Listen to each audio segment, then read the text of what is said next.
Okay, hi sisters. We're back to take a look at that verse I promised we were going to look at in Psalm 68. And I'm pretty sure that we've discussed the bulk of Psalm 68, the most important parts of it. And so the Lord that came from Mount Sinai, of course, is found in Psalm 68. That verse is right in there. And I'm pretty sure we looked at that.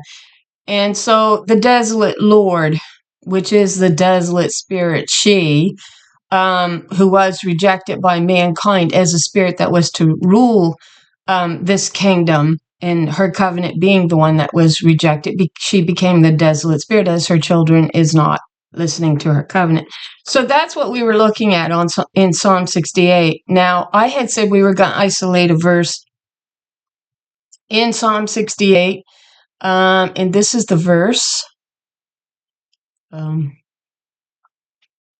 Right there, I believe it is. Yeah. Okay. So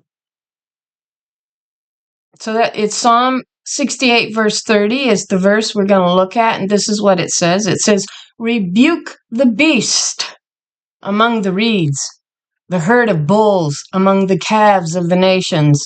Humble may the beast bring bars of silver, scatter the nations who delight in war." Look at that. Look at that. So what do you suppose we're looking at? Now that's the New International Version. Let's go down here and pull up the King James or the Berean or whatever. We'll do the Berean Standard Bible. It says, "Rebuke the beast and the reeds, a herd of bulls." Where did we find the herd of bulls? Among the calves of the nations until it submits, bringing bars of silver. Scatter the nations who delight in war. Who are we looking at? King James says, "Rebuke the company of spearmen, the multitude of the bulls, with the calves of the people, till every one submit himself with pieces of silver.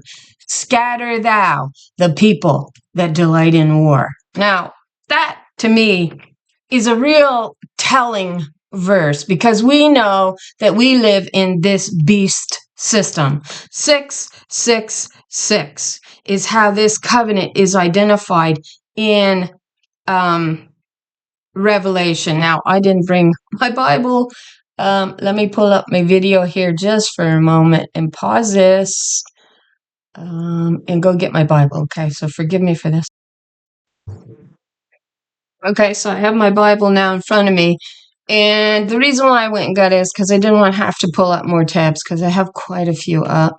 So again, it says, "Rebuke the beasts that dwell among the reeds, the herds of bulls." Now, where did we find the herds of bulls, right? Well, we found them in Psalm 22 is where we found them. And this psalm is called, when you go into verse 1, it says, "For the leader," or to the tune, "to the doe of the dawn," right? And it's all about her being surrounded by these bulls, right? By the spearmen in the reed, who pierced upon her hands and her feet, ripping the behemoth apart, which is a beast itself. So we're going to actually come up with two beasts by the time it's said and done. So God says, I can cause my sword to approach to this beast, or I can cause my sword to approach to this beast. And it does say that, because we're getting two beasts here. One is the Leviathan, and one is the behemoth. One is male, and one is feminine. And so what does it say in Psalm 22 that takes us to the bulls? We were going to read it all, but I have so many things that I want to get to here, sorry. So in verse 13, she says, "Many bullocks, many bulls surround me, the strong bulls of Bashan." And it's interesting because in Psalm 68, we get her bringing them up from the depths of the water. Bashan, I will bring you back up from the depths of the water. And she says, "They circle me and they come up, the waters have come up to my neck." She says that in Psalm 69, I believe. And then in another passage, the waters have come over her head, so that you get the idea that the Mount Bashan actually gets covered over with waters, kind of some of what it indicates, but the waters is allegorical to your doctrine that she actually goes to sleep in over time.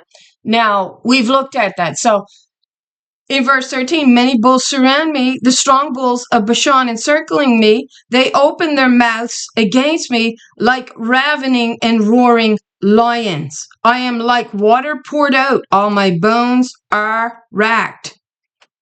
Does it say that? My heart has become like wax melting away within my bosom.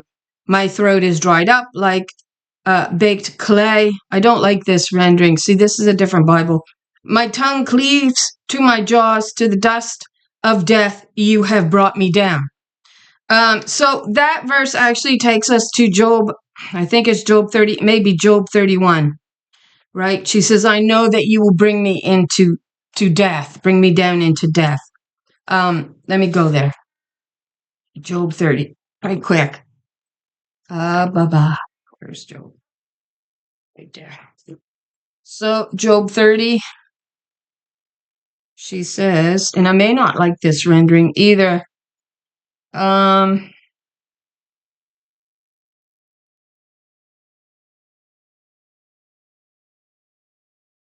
is it? Yet now they sing of me in mockery. This is verse 9.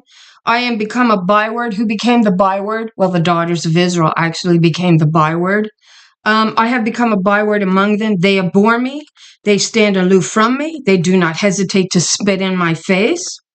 Indeed, they have loosed their bonds. They lord it over me and have thrown off restraint in my presence. And they did. They threw off restraint in front of the daughters when they chose to rip their glory away from them and the garment to subvert my paths, right? They brought in the crooked pathway. They build their approaches for my ruin. So this was Ariel under siege.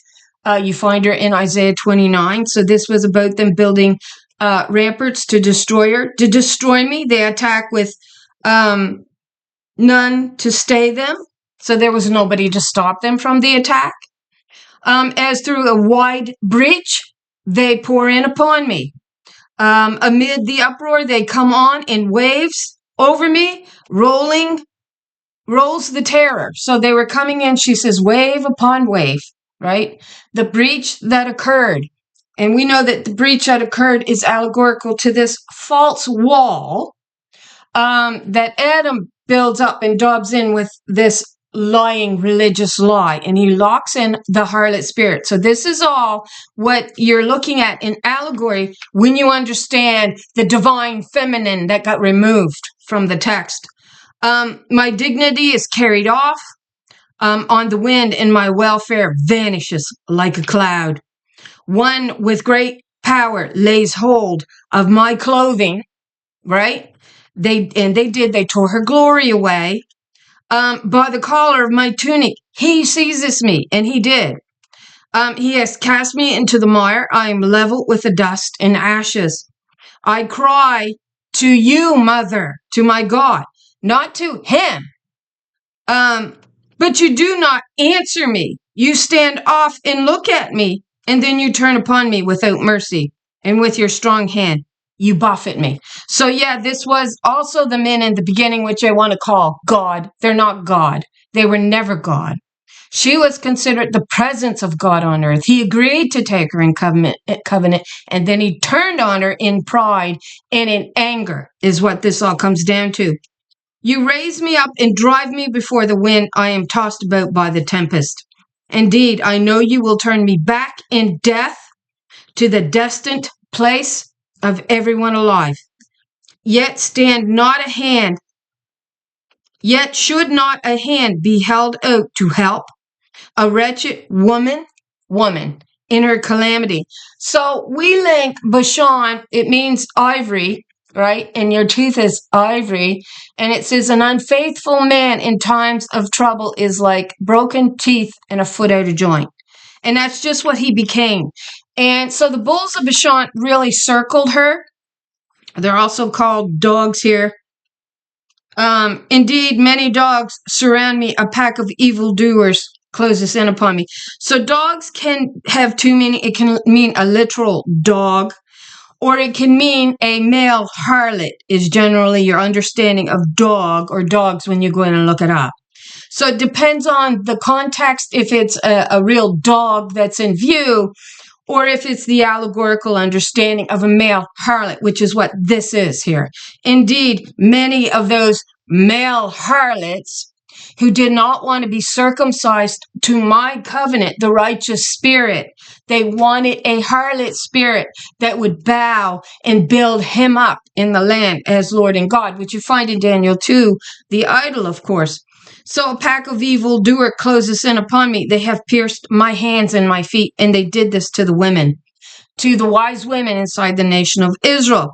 I can count on my bones. They look on me and gloat over me. They divide my garments among them, and for my vesture they cast lots. Now they want to tell you, of course, that that's Jesus. It's not a man. It was the women inside the nation of Israel that they were doing these horrible things to. So I'll leave it there because we want to get to this passage and where else it takes us to. So it says, Berean. I like the Berean. Let's do the Berean. Though they're pretty much all the same. Rebuke the beasts in the reeds, the herds of bulls among the calves of the nations, until it submits. So again, where do we find her rebuking him? We find her when she actually decides to no longer be restrained. She says, long time have I held my peace, now will I go forth as a travailing woman. I will destroy and devour at once. She says, long time have I been restrained. She is the Holy Spirit being restrained in the land under man-made religious line laws. So in Isaiah 42, she says, long time have I been restrained, now will I go forth, and I will deliver my children into my covenant. And in Psalm 51, if I can find it here, Psalm 50 or 55. I always get, let me see here, I'm too far ahead. Okay, I'll get there. There's a lot to talk about yet. So where is it? Okay, we've got Psalm 49 there. So Psalm 50 says, let me see. Let's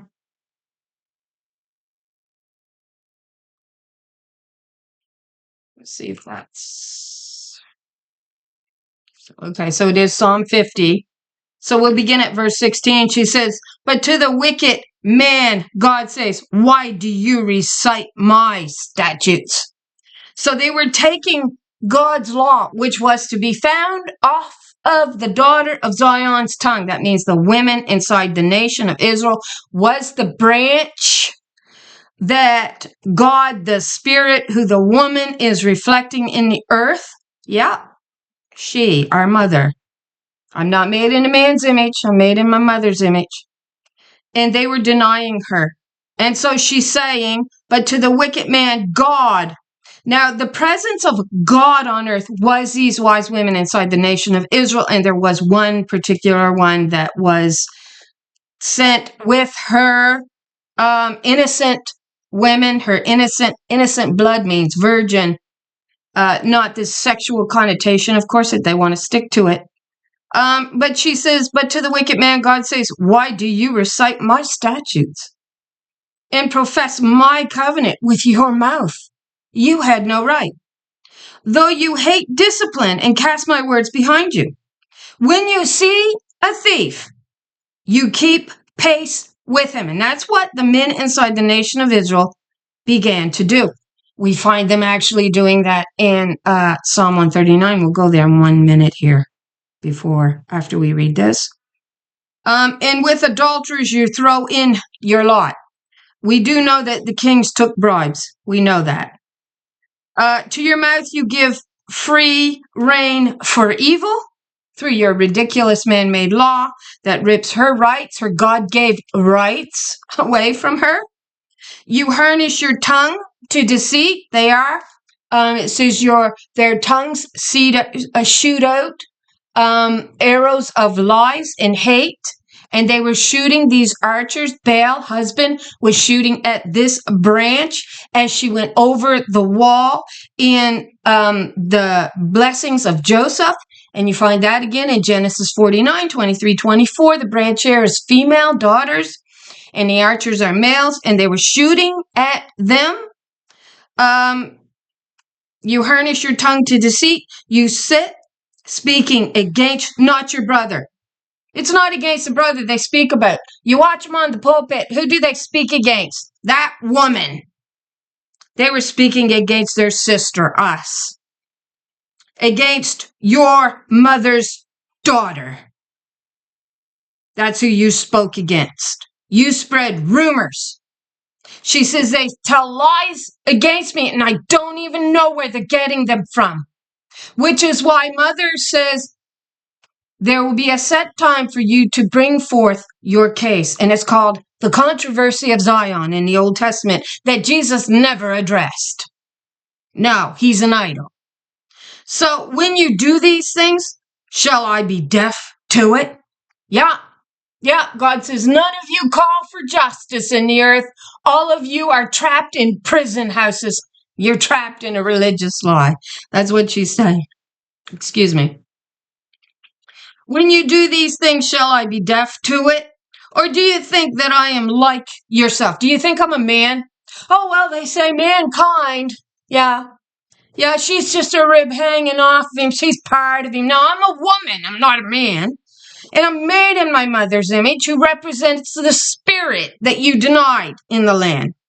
I will correct you by drawing them up before your eyes. By drawing what up? The Proverbs, the truth. I will set the case in order, she says. I will draw up the case. Consider this, you who have forgotten God, the presence of God on earth, lest I rend you, and there be no one to rescue you. He that offers praise as a sacrifice glorifies me. There's your sacrifice. God says in multiple verses of the Old Testament, I asked no blood of you. I never asked blood of you. That was the men trying to justify the shedding of blood under war, under rape, under pillaging, under removing her rights from her, saying, well, if you're a good, godly little woman, you'll go along with us men in this, and especially if you want to live. So what does God say? He or she that offers praise as a sacrifice glorifies me. And to him that goes the right way, I will show the salvation of God. So we'll say him, we can say her, because it's us women who's got to pick this up first in order to show it to the sons who are willing to hear our covenant, not the lie in the land. Okay. So that's where we'll go there. So rebuke the beasts that dwell among the reeds, the herds of bulls with the calves of the people, trample underfoot those who lust after tribute, and scatter the peoples who delight in war. So we talk about this beast here, and it's odd. You watch this word. When we go in, oh, come on. Well, it's not going to give me my interlinear. Did I pull it up? Okay, let me go out here and see if I can go back in and see if I can't pull it up. Okay, it says also rebuke the company of spearmen. Oh my gosh, there we go. Okay, so now we go into interlinear, and you watch this word, and then we're going to go off on, and the idea is that they hid in amongst the reeds. Spearmen hid among reeds. And the word reed here takes you actually to the idea of an idol, erecting an idol.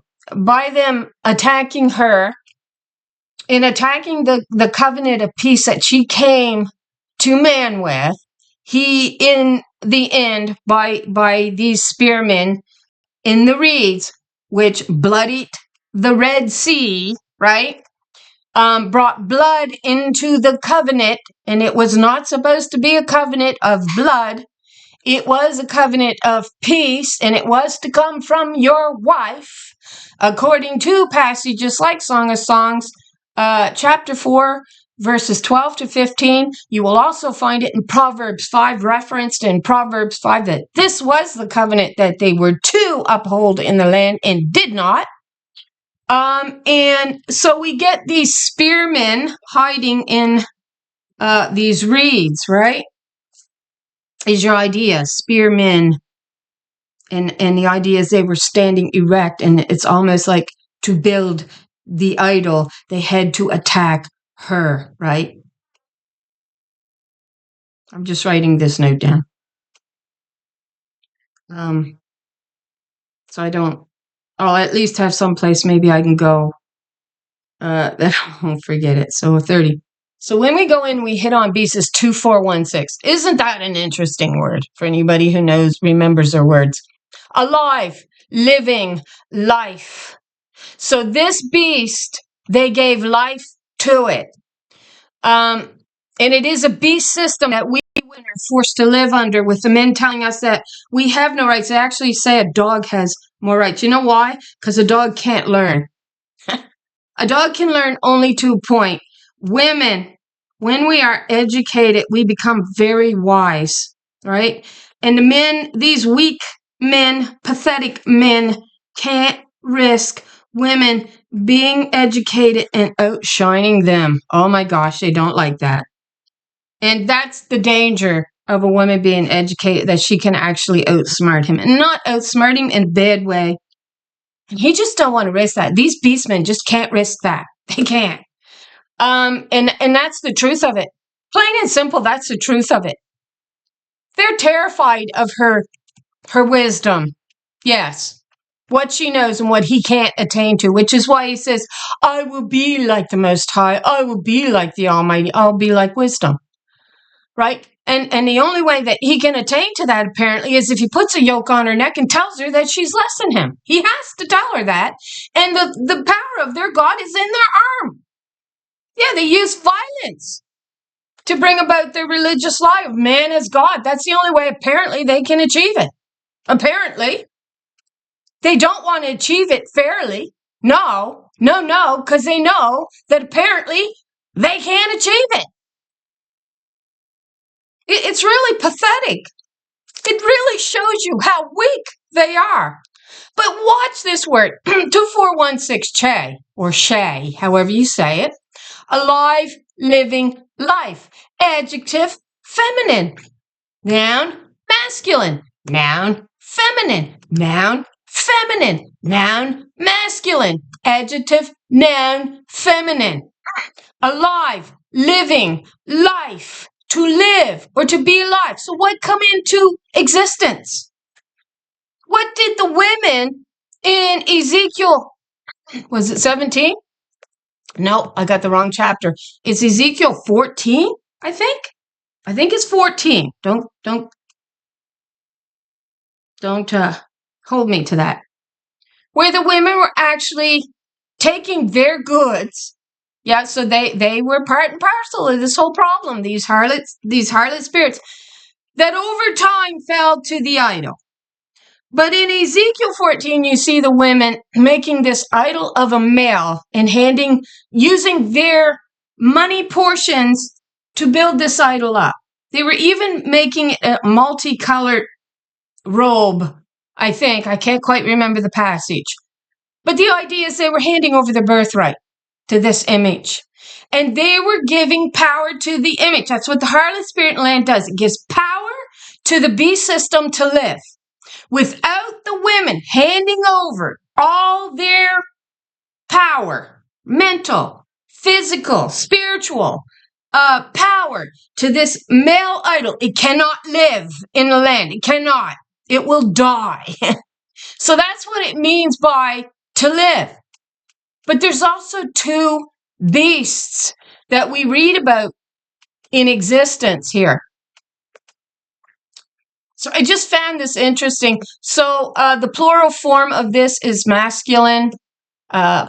And the singular is feminine. If I got the right word, I'm not going to take the time to really go in.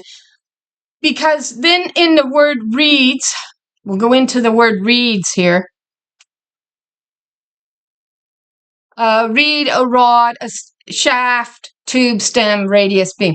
So it was through these spearmen's attack from Egypt, and the men had come on site in the land of Egypt, in the land of Israel. So that's your bulls of Bashan also surrounding her, taking their bribes. Also came on side. So, yeah, that was the other passage we were going to go to before we move on.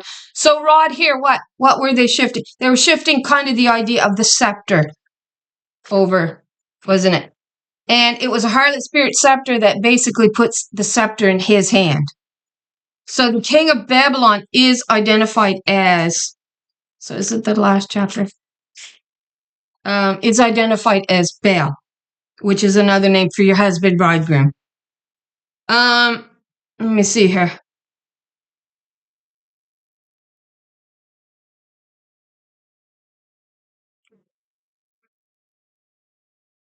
Oh, wow. That's a good chapter. I'm going to circle that. We may come back to that. Okay, so I think maybe it's 139. Possibly that's the chapter. 138, 139 over here. It's hard to see this one. It's so small.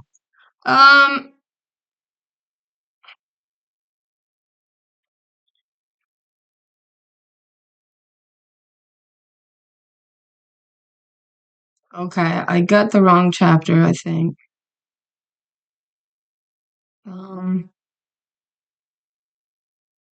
Yeah. It's the one where the men were standing against her, is basically your understanding. And the men inside the nation of Israel at that time were saying, razz her to the ground. Let's look it up so we get this right here. Okay. Let me get this here. Wow, the computer's working slow again. Why? It should not be working that slow. Okay, verse in Psalms. Oh, come on. In Psalms. Razz her to the ground. 137. I had 139. And my mind flashed 137. I have a habit of never listening to myself. Remember, O Lord, against the children of Edom. That's just another word for Adam. That's all that is. The day of Jerusalem, when they said, razz it down to its foundations. What's the foundation? God says in Deuteronomy 32:18, you denied the rock that writhed in pain to birth you, to give life to you. That ain't a father, that's a mother. You denied your rock. It says rock or God is what it says. You denied your God. So they say, razz it down to its foundation. O daughter of Babylon. So this is the harlot, you destroyer. So she's also called a destroyer here. And they are. They're the adversary. According to that word adversary, when you look it up, to the righteous daughter, the righteous spirit, whose covenant was to be upheld. They're too busy bowing to this male idol to care about the truth. They fell into the ditch. When Adam, man, put drink to her lip, such as in, is it Habakkuk 2 or Habakkuk 3? And got her drunk so they could look upon her nakedness. So Babylon is identified as a harlot spirit in the land. Happy the man who shall repay you. Happy the woman, not the man. This is man's lie. Oh, that man gotta get that woman in line. Oh, they love that one. Those weak men do. But happy is the woman who shall seize and smash. I don't like this part here. Your little ones against the rock. So rock here is God. We could say God. Your little ones are going to be raised under the truth. We could say there, maybe. But the men, it says, tells us here that the men stood on one side.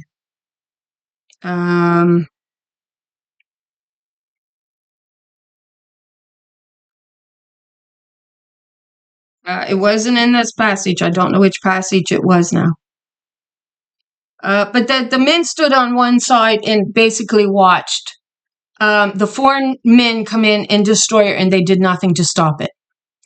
They actually, well, I say men, but the harlots that they were taking in covenant. So we looked at the Midianites. They actually had to pass through the land of Midian in the Exodus and picked up a contamination there, from what we understand, which was Baal and idol worship, which is why you're coming up with Balaam and Balak in your context. So there it is. So they say, Raz, or even to the foundation eras. Remember, O Lord, the children of Adam. Remember them.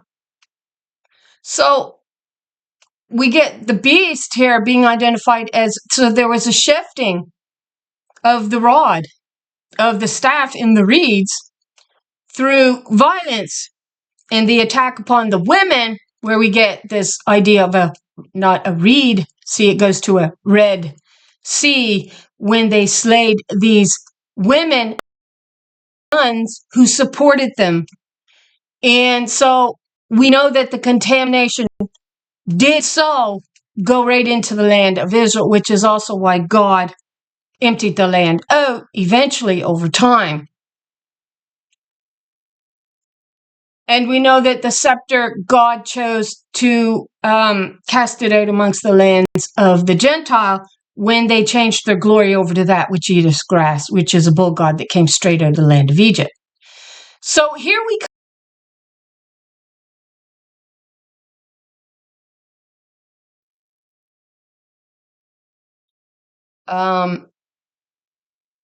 So we also understand that the right hand that will crush this lie, this beast system.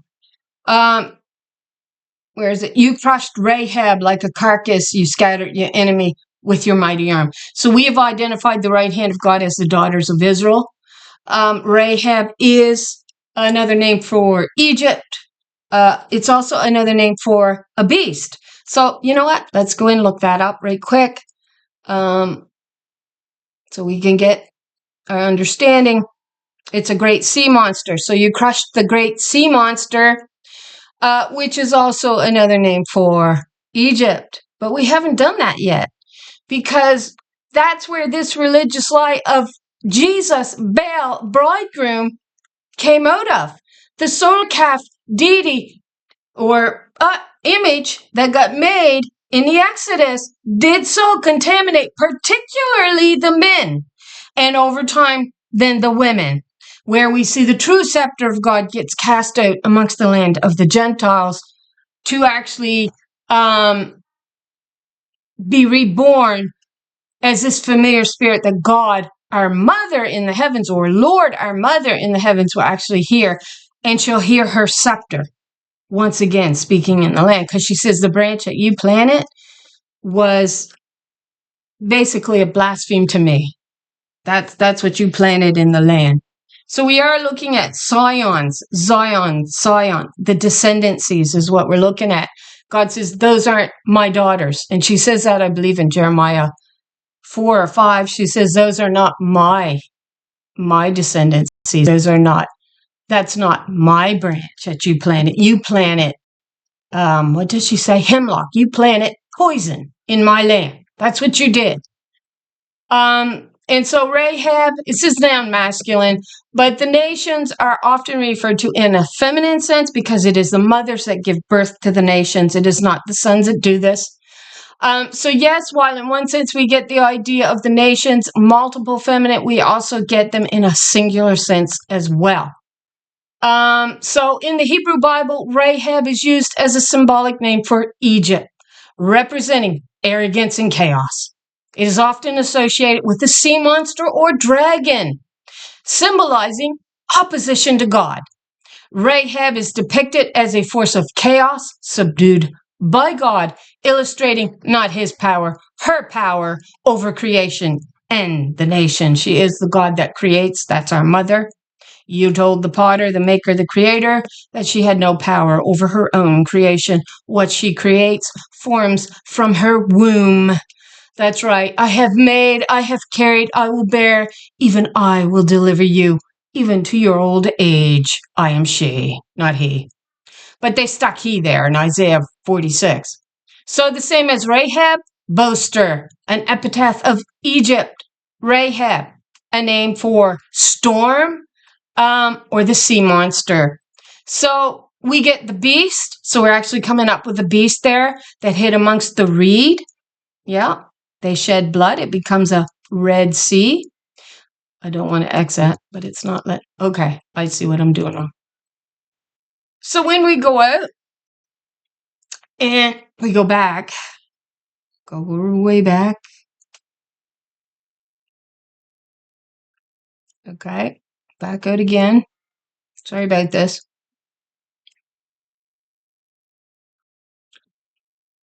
Okay, so rebuke the beast. Rebuked by the Holy One in Psalm 50, saying, you thought I was a man just like you, that I was going to bow to this idol Baal, husband, bridegroom, Lord is master. Rebuke the beast. And that idol and image we've detailed coming out of the land of Egypt, idolatry.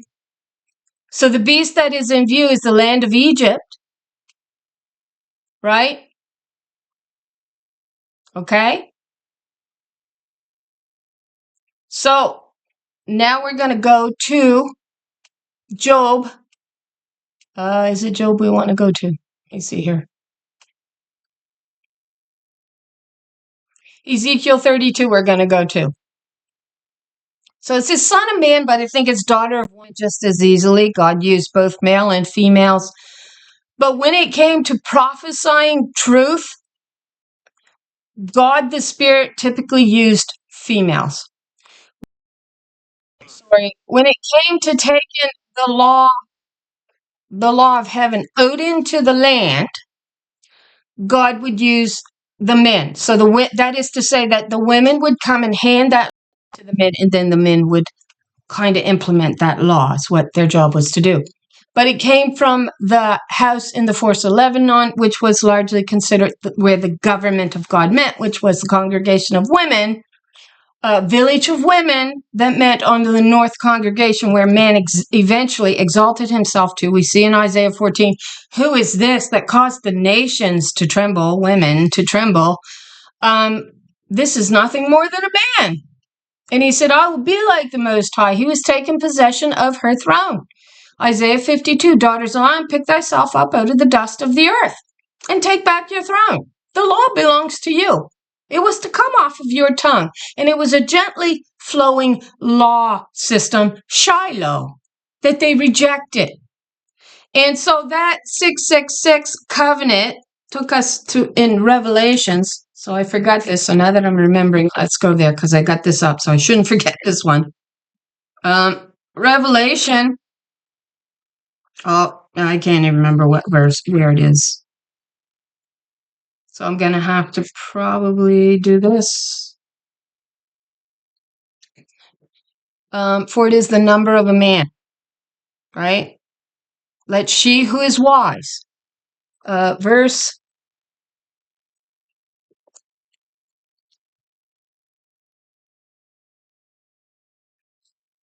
Okay. Revelation 13:18. This calls for wisdom. This calls for the wise women. Let the person who has insight, let the woman who has insight calculate the number of the beast, for it is the number of a man. That number is 666. That took us to King Solomon. And from King Solomon, we understood it was actually Sennacherib. I guess that was after King Solomon. So yeah, it does take us back to King Solomon. One time in the Old Testament, who brought in the harlot Babylon system. 6 times 6 times 6 is 216. You look that up in Strong's Hebrew, it's going to be light. He changed the covenant from one of light, this covenant that was come from the righteous daughters. He was to be circumcised, right? But when the covenant shifts over, his foreskin will be exposed to the truth and who his covenant is with, which is with the harlot spirit that he locks inside here. So the harlot will exalt him. He becomes king of Babylon, called Baal, your husband, bridegroom, lord, and master. Okay? That's why he shifted the covenant. The perfect covenant, if I understand, is actually the number 7. 6 is the imperfect covenant of a man playing God. That's what that is. 7 may more likely symbolize the feminine. Yeah. I haven't really come in on that yet. And I may not, because I find whenever I go to make a video, I'm tired and I really have to push myself to do it. So we know that number takes us back to King Solomon. We know that he was wiser than Daniel, according to Ezekiel 28. So we'll go there right quick. Ezekiel 28. And the only one you can conclude, okay, I'm too far, that was wiser than Daniel was King Solomon in Ezekiel 28. So that's who's in view. The king of Tyre. Why Tyre? Tyre is in Lebanon. He exalted himself to the house in the forest of Lebanon. We see him doing that in passages like Isaiah 22, and it's to do with the key of David. He changes the key of David, the flock in the midst called Bozrah, into a harlot spirit called the key of Solomon. And that's a harlot that bows to man and builds him up as if he's Lord and God. Now, what happened is there was a battle playing out. There was. And they were fighting to take control of the next generation of women and getting them to bow to men. And many did not submit themselves to this. Many of them died. And we know that, again, because of the passage in Revelation 6, when they cry out to their Lord, She, how long, O Lord, holy and true, does thou not avenge thy people, whose blood was shed by these wicked beast men and women in the land? How long do you not take up your cause? How long, O God, O Lord God, in earth, take up your cause, God. Says that, I believe, in Psalm 74. Might have the wrong passage, might be 77 or 78. So the king of Tyre, Ezekiel 28, the word of the Lord came again unto me, saying, Daughter of woman, say unto the prince of Tyrus, Thus saith the Lord God, because thine heart is lifted up. That's pride. That's pride. And thou said, I am a God. I sit in the sea of God, in the peoples of God, her people, called her hosts, her children. I sit in the seat of God in the midst of the seas, yet thou art a man and not God. You aren't the creator. You aren't the maker. You aren't the potter. Man. Shall the clay say to the one who formed it, he is greater? Oh, but that's what the men did to us women. They're greater than us. They don't even need us, according to these men. It's Father that forms the clay. And it even says his womb out of the earth in Isaiah 46. So if this tabernacle below reflects the one above, somebody's telling a big fat lie, and it's to benefit themselves. I sit in the seas of God, in the midst of the seas, yet thou art a man, and not God. Though thou set thine heart as the heart of God, behold, thou art wiser than Daniel. There is no secret that they can hide from thee. With thy wisdom and with thine understanding, that's keen-sighted like a dragon or a Leviathan. And with thine understanding, thou hast gotten thee riches. Who's the rich of the world? The men. Yeah, those men at the top who thinks they're never going to get caught. Yet we find the stone, which is the rejected stone and rock. You forgot the rock that writhed in pain to birth you and give life to you. You forgot the rock, the stone that then becomes cut out without hands, that smashes the toes and feet on the idol of this male idol, Jesus. The Greek kingdom got him standing, really. Those feet and toes. And she's the rock, the stone cut out without hands that brings it down. Oh, I saw Satan. Another name for Satan is Adam, Baal, Beelzebub, husband, bridegroom, Lord and Master, your accuser, accused woman. I saw Satan fall like lightning. The idol's coming down. So we get all the connection there. So back to the beast. I'm sorry I'm taking so long.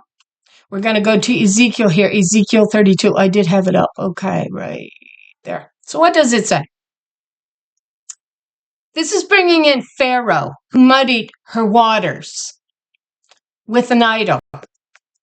They hid